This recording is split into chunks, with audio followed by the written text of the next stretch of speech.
Overnight, the news tickers quietly shift. One day it's regional clashes. The next morning, the words on screen change to something colder. Talk of open war. Missile alerts rise a notch. Flights change course in midair, bending around certain regions like birds avoiding a storm.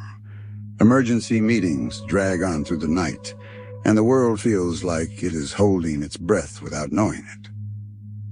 This is how a realistic chain reaction begins, from the first shots to what families face. When people say World War, they often picture every city hit at once. They picture instant chaos everywhere. But here, the phrase means something more specific. A large shooting war between nuclear-armed powers. Not a single border clash. Not one isolated exchange. This model is built from public doctrine, alliances, and current weapons. It is not a prediction. It is only a way to think clearly about how fast things can move once a crisis breaks loose. The trigger could be a missile landing across a NATO border. It could be a collision between warships in a busy sea. It could be a large strike that one side blames on another. At first, the event might even look like something that can be managed. Leaders call each other. Messages move through hotlines and secure channels. But what usually fails first is not technology. It is trust. Every sentence is read through fear, pride, and suspicion. Even the calmest words can sound like threats. Even silence can sound like preparation. From a home in the United States, the early phase looks softer than the reality inside command posts. Headlines turn urgent. Markets swing overnight. Flights avoid certain regions. Officials start using careful phrases about readiness. A person watching from a kitchen table might feel something is wrong but cannot explain it. It feels like a strange pressure in the air. The aim is not to feed fear, but to give a clear sense of how quickly normal routines can start to bend. Behind every headline, real people are trying to read these signals in real time, and many are reading them differently. Most serious studies of great power war focus on three main paths that can grow into something global. The first path is a NATO and Russia clash along an active frontier. It might start with a limited strike, a misread exercise, or a shoot-down that both sides call self-defense. Then governments face pressure to react without looking weak to allies. Even if leaders want to slow down, the machine of alliance politics pushes them forward. A promise made to protect a border becomes a test of credibility, and in war, credibility is treated like oxygen. The second path is a United States-China crisis around Taiwan or crowded sea lanes. It could begin with a blockade drill, a mid-air collision, or a strike on a surveillance plane. A tense standoff can turn into a shooting exchange faster than people expect, because each side believes a core interest is at risk. The space for mistakes is thin. One pilot makes a move meant to warn, the other pilot reads it as an attack. One commander tries to show strength, and the other commander treats it as a signal that the next step will be worse. The third path is a regional war in the Middle East or South Asia that pulls in outside powers. A major attack on a city, an energy hub, or a disputed border forces alliances to send forces and pick sides. This is how a fire that begins in one neighborhood can spread through connected streets. Every outside power thinks it is entering to stabilize. But the act of entering changes the balance and invites new strikes. Modern tools speed all three paths. Hypersonic weapons cut warning times. Cyber attacks confuse sensors and command networks. Launch on warning doctrine means leaders may feel they have only minutes to decide whether alarming tracks are glitches or the start of a real nuclear strike. From the outside, it can look like a slow drift. Inside the hardened rooms and command posts, the tempo feels brutal. It is not a calm chess game. It is a race against time and doubt. Then comes the moment when the line is crossed. A small number of nuclear weapons are launched, or the data strongly suggests that they have been. Inside a few hardened rooms, duty officers compare radar feeds, satellite images, and flight plans. Senior leaders arrive, and every short sentence carries weight because time is limited and mistakes are hard to undo. Response options already exist in binders and files. Planners spent years designing menus of limited retaliation, warning shots, and larger strike plans. In the first hour, leaders choose from those menus instead of inventing something new. Most early targets are military: air bases, missile fields, naval hubs, radar sites. These are more likely to be hit than city centers, especially if there is still hope of keeping the war contained. The logic is cold. Hit the tools of war first, not the people. Because once cities are hit, something breaks that cannot be repaired. But for an American family, none of that detail is visible. Regular shows cut to emergency messages. Phones buzz with alerts. Local stations repeat simple advice about shelter, water, and avoiding unnecessary travel. Confusion is part of the experience. News outlets report partial facts. Social feeds carry rumors. It is hard to tell whether the crisis is local, regional, or global. In many homes, people stand in doorways holding their phones, staring at the same words again and again, trying to understand what those words actually mean for their street, their kids, their parents. For the people in those rooms, minutes feel painfully short. This first hour sets the direction for everything that follows. In many realistic paths, heavy conventional strikes either lead to nuclear use or run beside it.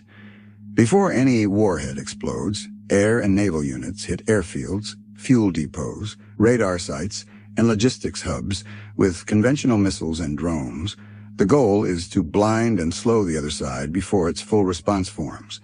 Cyber units work in parallel, trying to shut down radar displays, scramble data, or disrupt parts of power and communication networks that support those operations. Far from any front line, people feel this through grounded flights, closed ports, and fuel shortages. News mentions distant targets while the visible change is longer gas lines and fewer goods in stores. Officials may call these limited actions. For civilians, every damaged terminal or bridge simply means slower movement of goods and information. Each new wave of conventional strikes forces leaders to guess whether this is the peak of the crisis or preparation for something worse. Misreading that answer is one common path toward nuclear use. Once enough critical sites and links are damaged, the conflict becomes a wider system crisis, not just a chain of explosions. Power grids rely on connected lines and constant balance. Severe surges, line damage, or cyber attacks can trigger automatic shutdowns far from the strike sites. Large areas may go dark while operators try to save what is left. Communication networks follow the same pattern. Fiber cuts and failed data centers push traffic onto fewer routes, which then slow or crash. Cell towers run on backup power that only lasts so long. Finance and payments ride on top of those links. When connections fail, card readers stop. Cash machines lock up. Transfers stall, even if banks themselves are not targeted. Transport struggles as airports cut flights. Rail systems pause when control centers lose power. Trucks face fuel limits and damaged roads. At home, this shows up as scattered but serious problems. Late paychecks, failed card payments, and blackouts that last longer than usual. Each event is local, but together they mark a system under heavy strain. Every missing link makes the remaining network carry more stress than it was built for. And in the middle of all that, a calm voice still tries to cut through the noise, telling people to focus on what they can control, because that is how families survive the first wave of shock. For civilians, war is mostly felt through daily disruption, not explosions. On the first day, many people focus on information. They refresh news sites again and again, hoping for clarity that never fully arrives. They try to reach relatives in other cities or countries, watching messages stall or fail before finally going through. The main question is simple but heavy. Is this danger close, or is it far away? No one seems able to answer with confidence. Schools and offices may close early. Some shift briefly to remote work, as if this is just another emergency that will pass in a few days. Parents bring children home earlier than planned. Streets feel slightly quieter, but not empty. Life continues, just unevenly. like a car rolling on a damaged road. By the end of the week, patterns of shortage begin to appear. Certain medicines are harder to find. Shelves that once looked boring and full now show gaps that do not refill as quickly. Some foods sell out fast and return in smaller batches. Gas stations change hours or limit how much each driver can buy. The signs are small at first, handwritten notices taped to windows, but people read them carefully. Inside homes, conversations loop. One person wants to leave the city while roads are still open. Another argues that highways full of anxious drivers are more dangerous than staying put. Some family members cannot stop watching breaking news, letting it run late into the night. Others turn the TV off and insist the situation will fade, because accepting the alternative feels too heavy. Common mistakes appear in every crisis, and this one is no different. People drive long distances on half a tank, convinced they will find fuel along the way, only to discover closed stations and long lines. Households spend their last savings on bulk items they cannot store safely, food that spoils or supplies they do not know how to use. Rumors move faster than official updates. Group chats buzz with screenshots, voice notes, and secondhand stories that feel urgent but prove unreliable. A calmer approach looks smaller and quieter. People who cope best start by checking what they already have. Water first, then food, then medicine. They write down key phone numbers in case devices fail. They note which local radio stations stay on air and which stores restock most reliably. Panic planning is loud and rushed. Useful planning is steady and repeatable. Small decisions made day by day shape how a household rides the storm. While families juggle these choices, armed forces work on another layer of the crisis. Commanders reposition aircraft, ships, and ground units, so they are harder to destroy in a single strike. Some forces disperse to smaller sites. Others move key equipment under stronger cover. Nuclear command systems tighten. Only specific teams handle codes and orders. Procedures grow stricter, not looser, because confusion at this level has permanent costs. Hotlines and secure channels between rivals may remain open even when other ties are cut. These links exist because a single misunderstanding here could end everything. In many countries, military units also support civil agencies. They move supplies, guard key sites, and back up medical teams while still keeping core defense missions ready. From a neighborhood street, this shift feels strange but visible. More aircraft pass overhead. More uniformed personnel appear at transport hubs. Security tightens around power plants, ports, and water facilities. The sight is tense, but it also signals something important. There is still an organized effort to manage risk rather than letting events spin freely. After the initial shock, the first month of a large conflict feels less like one event and more like a long, uneven storm. Governments map damage and risk. Some regions remain active fronts. Others become rear areas filled with logistics and supply movement, but no direct attacks. Many places sit in between, untouched by weapons yet deeply affected by disrupted trade and finance. These areas feel safe and unsafe at the same time. Shortages become clearer now. Imported foods appear only sometimes. High-tech products and spare parts are delayed. Repairs take longer because the parts simply are not there, though clinics ration specific medicines or search for substitutes. Doctors and pharmacists explain the same thing again and again. It is not that supplies are gone forever, but that supply lines are fragile. Households begin to plan weekly instead of daily. People adjust work hours. They share rides to save fuel. Appointments move earlier in the day in case power cuts arrive at night. Small routines form around charging devices, filling water containers, and checking on older neighbors. These routines are not dramatic, but they matter. Local communities often step up quietly. Neighborhood groups share information about open pharmacies, safe water points, and reliable fuel stations. Some areas open temporary shelters when outages or damage last too long. Churches, schools, and community centers become meeting points again, not for celebration, but for coordination. Mentally, many people reach a tired middle ground. The first panic fades, but steady worry remains. Families argue more often about money, relocation, and school plans. Children sense the tension even when adults try to hide it. Planning in this stage means accepting that disruption may last and shaping daily life around that fact, instead of waiting for a sudden return to normal.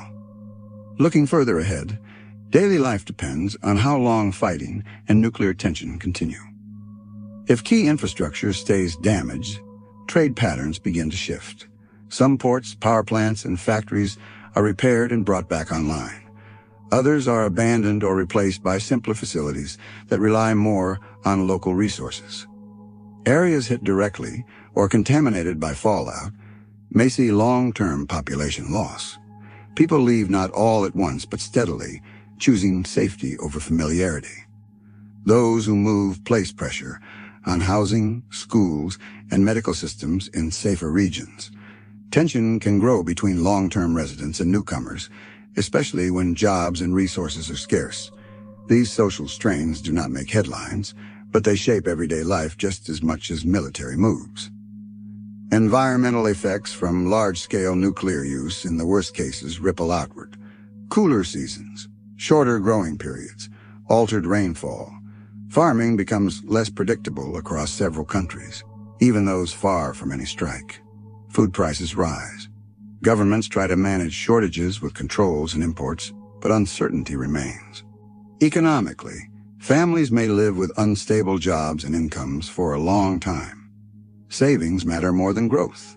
Local trade becomes more important than global convenience. Practical skills, repairing, reusing, adapting, gain value. Items once thrown away are fixed instead. Planning with this horizon in mind means treating war as a long disruption, not a single date on a calendar. It is natural to feel small when thinking about missiles and global strategy. At the level of a single home, though, choices still matter. Start with water. A modest reserve of clean drinking water stored safely keeps families from rushing into crowds when supply lines wobble. Add shelf-stable food that the household actually eats, and rotate it so it does not expire forgotten in a corner. Think about the light and warmth if power fails. Flashlights, batteries, blankets, and layered clothing make dark hours less stressful. A basic first aid kit and enough prescription medicine for a short disruption keep small problems from turning into emergencies. Information is its own resource. Key phone numbers written down, 1 or 2 trusted news sources chosen carefully, a radio that runs on batteries or a hand crank, still working when other devices fall silent. People matter as much as supplies. Knowing neighbors builds trust. It shows who might need help and who has useful skills. Preparation is not about outlasting a world war alone. It is about giving a household more margin when power, fuel, or communication lines fail for a while. And even as all of this unfolds, there is another layer most people never see. The effort to stop the worst from happening at all. So far, this walkthrough has focused on what happens if a major war starts, but just as important is the quieter story running alongside it. The tools meant to prevent that outcome. Even during intense tension, governments try to keep channels open. These include direct phone lines between leaders, diplomatic missions that remain staffed when embassies elsewhere shut down, and regular contact between military officers who understand how fast mistakes can spread. When something goes wrong near a border or at sea, these links can explain what happened before assumptions harden into decisions that cannot be reversed. Arms control and confidence measures, where they still exist, play a similar role. Advance notice for missile tests, rules about how close ships can sail to each other, shared guidelines for aircraft behavior in crowded airspace. None of these tools are perfect, and many have been weakened over time. But they still matter because they buy something precious in a crisis: time. Time for evidence to be checked. Time for tempers to cool. Time for leaders to pause instead of react. Public opinion also shapes choices more than most people realize. When citizens value restraint, transparency, and careful decision-making, it becomes harder for officials to treat every crisis as a test of toughness. War is often framed as inevitable, but history shows it is shaped by pressure, fear, and pride as much as by strategy. Calm voices do not always win, but they change the room. This is why it is possible to hope for diplomacy and still prepare quietly at home. These two ideas do not cancel each other out. Global war is not destiny, it is a risk to manage. For families living through prolonged tension, the hardest part is the waiting. The sense that life is paused, but only partially. People still work, children still study, meals are still cooked. But everything feels temporary. Plans are made with an unspoken if things hold. Weddings are postponed, travel is delayed. Big decisions shrink down to smaller ones measured week by week. In this space, mental resilience becomes as important as physical preparation. Constant exposure to breaking news wears people down. The mind begins to scan every sound, every alert, every headline for danger. Some households cope by setting limits, checking updates at certain times, turning devices off at night, protecting sleep as best they can. Others find steadiness in routine. The same morning walk, the same evening meal. Familiar patterns remind the body that not everything is spinning. Children especially need anchors. They sense fear even when adults stay quiet. Honest but calm explanations help more than silence. So does involvement, small tasks, simple responsibilities. They sense that they are part of the household's effort to adapt, not just passengers waiting for adults to decide. As weeks stretch into months, societies adjust in subtle ways. People rely more on local networks. Skills are shared. Bartering appears in small forms. Trust becomes a form of currency. Communities that communicate clearly and support each other weather strain better than those that retreat into suspicion. If fighting continues or nuclear tension remains high, governments face long rebuilding choices. Do they restore old systems exactly as they were, or invest in simpler, more resilient designs? Centralized systems are efficient, but fragile. Local systems are slower, but harder to break all at once.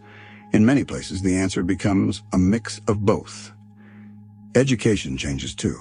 Schools adapt schedules around outages. Lessons shift toward practical skills alongside academics. Healthcare systems prioritize prevention, because treatment is harder when supplies are uncertain. None of this happens overnight. It unfolds unevenly, shaped by resources and leadership. For individuals, the future feels narrower but not empty. People still find meaning in care, creativity, and connection. Music is played, stories are told. Gardens are planted even when harvests are uncertain. These acts are not denial, they are resilience. It is easy when thinking about missiles and alliances to feel powerless.